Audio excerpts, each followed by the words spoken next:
È la plastica la principale nemica dei mari, lo hanno ribadito oggi gli esperti nella giornata mondiale degli oceani. Alessandro Filippini.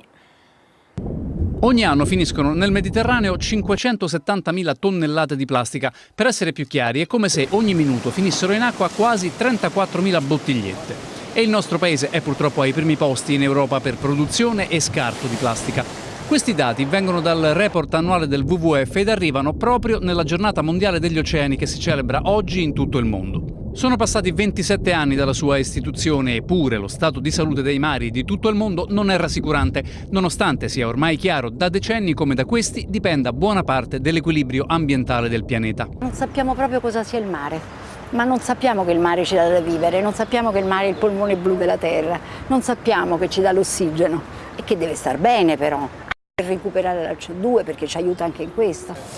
Nel frattempo il comparto della cosiddetta Blue Economy perde circa 67 milioni di euro l'anno, i settori più colpiti il turismo e la pesca.